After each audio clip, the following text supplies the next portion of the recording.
NPR এর কাছে আমরা 5 বছর যাবত চিঠি পর চিঠি যে ট্যাক্সেশনটা ইজি করে, একটা সহজ পদ্ধতিতে ট্যাক্সেশন করে, আমরা প্রতি মাসে ট্যাক্স দিয়ে দিই, যেহেতু আমরা ক্ষুদ্র উদ্যোক্তা।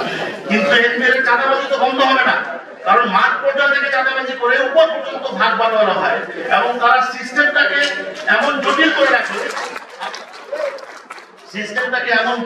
রাখে আপনাকে যাইতে হবে লয়ারের কাছে ট্যাক্স দেওয়ার জন্য।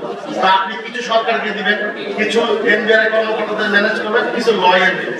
আসলে আপনি তো সরকার রাজস্ব পাবেন। কেউ এই রাষ্ট্রের 53 বছরে ব্যবসায়ীদের জন্য সহজীকরণ কিছু করে নাই। হ্যাঁ, কিছু মুষ্টিময় ব্যবসায়ীর জন্য সরকার কাজ করে, তারা যেমন ফুলে ফেপে বড় হয়ে যায়, তাদের কিছু হয়। কিন্তু এই ক্ষুদ্র উদ্যোক্তা নিয়ে আজ পর্যন্ত সারা বাংলাদেশে এই 50-53 বছরে কেউ কাজ করে নাই। ক্ষুদ্র উদ্যোক্তা যদি কাজ করবে, তাহলে ক্ষুদ্র ব্যবসায়ীদের যে এই জুলুমটা মাঠ করবে, এটা হচ্ছে তাদের লুটপাটের জন্য। IMF একটা উসিলা মাত্র। আমরা এখনো বলতে চাই সরকারের কাছে, আপনারা আসছেন, একটা লেজিটিমেট ভালো একটা ইলেকশন দেন, ভালো একটা গভর্নমেন্ট আসুক, তারা ব্যবসায়ীদের সাথে বসুক।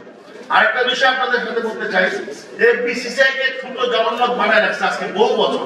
যখন যে সরকার আসে, তার তাবেদারি লোকজন বিসিসিআই শাসন করে বা বিসিসিআই তারা নেতৃত্ব দেয়, এবং তারা শুধু তাদের মতো করে পলিসি করে এবং তারা তাদের সাম্রাজ্য বাড়িয়ে চলে। ক্ষুদ্র উদ্যোক্তাদের প্রতিনিধি বিসিসিআই নাই বললেই চলে। সুতরাং বিসিসিআই হচ্ছে আমাদের স্পোকসম্যান, ধ্যান দরবার করবে সরকারের সাথে, একটা সুন্দর ব্যালেন্স একটা ব্যবসায়িক পরিবেশ সৃষ্টি করবে। সেখানে বিসিসিআই এর ক্ষুদ্র ব্যবসায়ী নিয়ে কোনো মাথা ব্যথা নেই। যারা দুর্বৃত্ত পলিটিশিয়ান ছিল, তাদের সম্পদের হিসাব নেওয়া হোক।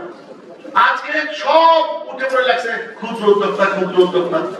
IMF থেকে একদল লোন করবে, লোন করে প্রকল্প করবে, ওইটা দিয়ে লুট করে আবার বিদেশে নেবে, আরেকদল একটা শোধ করে নেবে, আবার লোন করবে, সব চাপাই দেবে সাধারণ জনগণের কাছে। এটা তো হইতে পারে না।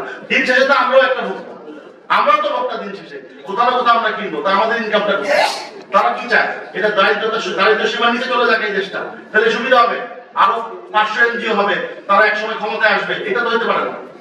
আজকে স্টুডেন্টরা গাইড করতেছে, মব জাস্টিস জায়গায় জায়গায় চলতেছে, কেউ কথা বলতে না ভয় যে আমার উপর যদি খরচ চলে আসবে, আমার উপর যদি খরচ চলে আসবে। রাষ্ট্র তো এভাবে চলতে পারে না। যারা দুর্নীতিবাজ, যারা সত্যিকারের দোষী, তাদের বিরুদ্ধে ব্যবস্থা নেন। পুরা আপনি মাঠ পর্যায়ে এমন একটা আতঙ্ক, আপনার একটা আতঙ্ক নিয়ে তো রাষ্ট্র চলতে পারে না, আতঙ্ক নিয়ে তো ব্যবসায়িক পরিবেশ সৃষ্টি হয় না।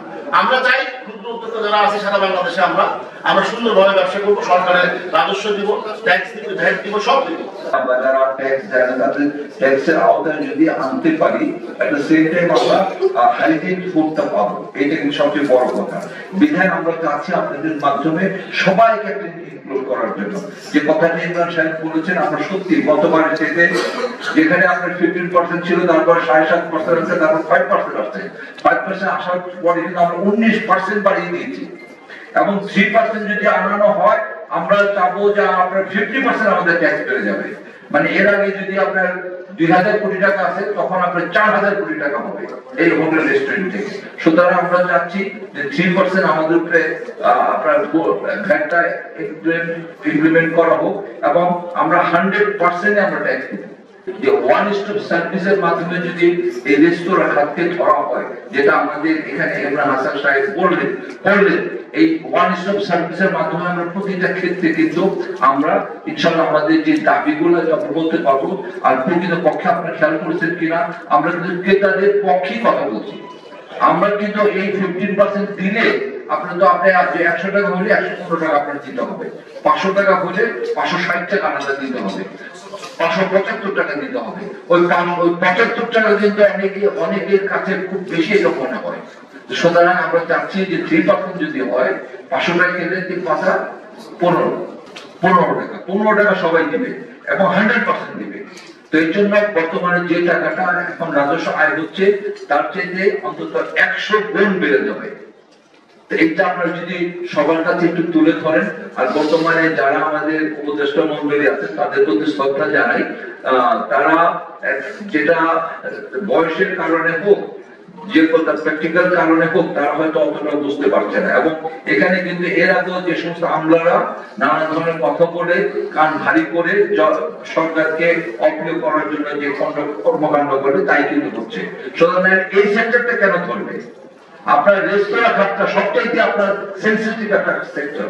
এই সেক্টরকে কেন থাকবে, যেখানে ফুলে পেঁপে, যেটা আমরা বাধ্য হয়েছি যে পর্যায়ক্রমে আমরা প্রতীকী ধর্মঘট করবো, এরপরে দরকার সমস্ত রেস্টুরেন্ট আমরা বন্ধ করে দেবো। আমার রেস্টুরেন্ট গত 6 মাস ধরে আমরা শুধু লজ দিচ্ছি, আমার নিজের রেস্টুরেন্ট, আর আমার নিজের জায়গা, আমার নিজের জায়গাতেও আমি লজ দিচ্ছি। আর যারা ভাড়া নিয়ে চালাচ্ছে, আপনার মোর দেন 70% হোটেল রেস্টুরেন্ট যারা ভাড়া নিয়ে চালায়, তাদের অস্তিত্ব শেষ হয়ে গেছে।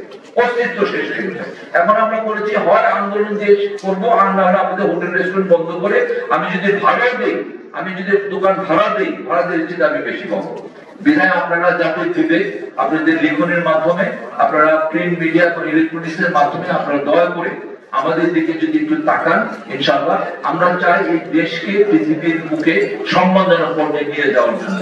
আগস্টের গণঅভ্যুত্থানের পরে গত সেপ্টেম্বর মাস থেকে আমরা মাননীয় প্রধান উপদেষ্টার কাছে নানাভাবে চেষ্টা করছি, প্রতিনিয়ত প্রতিদিনই তাকে আমরা চিঠি দিয়েছি বাংলাদেশ রেস্তোরাঁ মালিক সমিতি থেকে, তার সাথে আমরা সাক্ষাৎ করে আমাদের দুঃখের কথাগুলো বলার জন্য। এবং আপনারা জানেন আমাদের কাছে আপনারা প্রত্যাশা করেন আমরা যেন আপনাদেরকে হাইজিন ফুড দেই, এবং সবসময় সরকার বলছে এদেশে পর্যটন শিল্পকে বিকশিত করতে গেলে কিন্তু এই খাদ্য শিল্পটাকে উন্নয়ন করা দরকার। এবং আমি মাননীয় পর্যটন যে উপদেষ্টা ছিলেন আরিফ রহমান সাহেব, উনি মারা গিয়েছেন, সংস্থাপন সচিব, সিভিল এভিয়েশনের সচিব, তাকে সেপ্টেম্বরের 27 সেপ্টেম্বর থেকে শুরু করে আজ অবধি তাদের কাছে বারংবার বলেছি যে আমরা বাংলাদেশ রেস্তোরাঁ মালিক সমিতি একটি মাত্র সংগঠন, আমরা তাদের সাথে বসতে চাই, কথা বলতে চাই। বহুভাবে চেষ্টা করেছি, তারা আমাদের সভাপতি এবং সেক্রেটারিকে ফোন দিয়েছিলেন, কিন্তু আজ পর্যন্ত তাদের সময় হয়নি আমাদের সাথে বসার বা কথা বলার। আমি আপনাদের মাধ্যমে তাদের কাছে জানতে চাই, বলতে চাই, মাননীয় উপদেষ্টা বা এই দেশের অন্যান্য যারা নেতৃস্থানীয় উপদেষ্টা মন্ডলী বা যারা কর্মকর্তা আছে, তাদেরকে একটু সময় হয় না আমাদের সাথে বসে কথা বলার?